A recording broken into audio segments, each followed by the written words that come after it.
Square farmer উৎপাদন ব্যবস্থার ভূয়সী প্রশংসা করেন জাম্বিয়ার ব্যবসা বাণিজ্য শিল্প মন্ত্রণালয়ের পার্মানেন্ট সেক্রেটারি ক্রুসুইভিয়া সি হিচিকুম্বা। তিনি আজ গাজীপুরের কালিয়াকৈরে স্কয়ার ফার্মাসিউটিক্যালসের কারখানা পরিদর্শন করেন। গাজীপুর থেকে ফারদিন ফেরদৌসের পাঠানো তথ্য ছবিতে ডেস্ক রিপোর্ট। সকালে কালিয়াকৈরে স্কয়ার ফার্মাসিউটিক্যালস কারখানায় যান জাম্বিয়ার ব্যবসা বাণিজ্য ও শিল্প মন্ত্রণালয়ের পার্মানেন্ট সেক্রেটারি ক্রুসুইভিয়া সি হিচিকুম্বা সহ 14 সদস্যের প্রতিনিধি দল। এই সময় তাদের স্বাগত জানান স্কয়ার ফার্মার নির্বাহী পরিচালক টেকনিক্যাল অপারেশনস মোহাম্মদ নওয়াবুর রহমান, মানব সম্পদ বিভাগের সহকারী মহাব্যবস্থাপক সুরজিৎ মুখার্জি ও ব্যবস্থাপক মোহাম্মদ আবদুল্লাহ আল মামুন। শুরুতে স্কয়ার ফার্মার SFRL অ্যামিনিটি ভবনের সভাকক্ষে প্রতিনিধি দলকে প্রতিষ্ঠান সম্পর্কে সামগ্রিক ধারণা দেন স্কয়ার ফার্মার নির্বাহী পরিচালক টেকনিক্যাল অপারেশনস মোহাম্মদ নওয়াবুর রহমান। এরপর কারখানার উৎপাদন ও কারিগরি কার্যক্রম পরিদর্শনে যান তারা। স্কয়ার এবং জাম্বিয়া আমাদের কোলাবোরেশন টেকনোলজি ট্রান্সফার থেকে আরও বিভিন্ন দিকে আমাদের বিজনেস আরও উত্তরোত্তর বৃদ্ধি পাবে, সেটাই আমাদের প্রত্যাশা।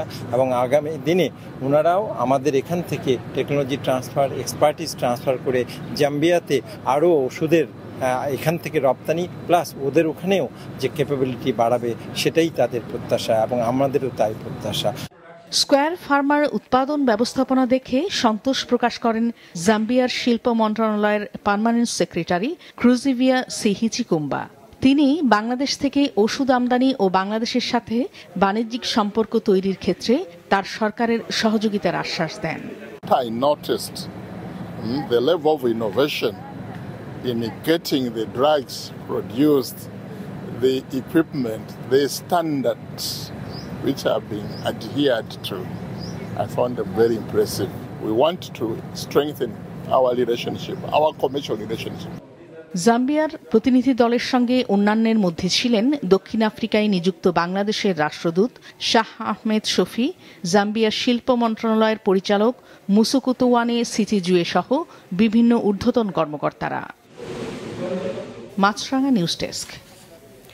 সিরাজগঞ্জের নিজ গ্রামে ঢাকা বিশ্ববিদ্যালয়ের শিক্ষা গবেষণা ইনস্টিটিউটের শিক্ষার্থী ছাত্রদল নেতা শাহরিয়ার আলম শাম্যকে গতরাতে দাফন করা হয়েছে। গতরাতে 10টায় জেলার বেলকুচির সরাতৈল হাফিজিয়া মাদ্রাসা মাঠে জানাজা শেষে জান্নাতুল বাকি কবরস্থানে দাফন করা হয় শাম্যকে। এর আগে সন্ধ্যা 7:15 শাম্যর মরদেহবাহী গাড়িটি গ্রামের বাড়িতে পৌঁছায়। গেল মঙ্গলবার রাতে সোহরাওয়ার্দী উদ্যানে দুর্বৃত্তদের ছুরিকাঘাতে নিহত হন শাম্য।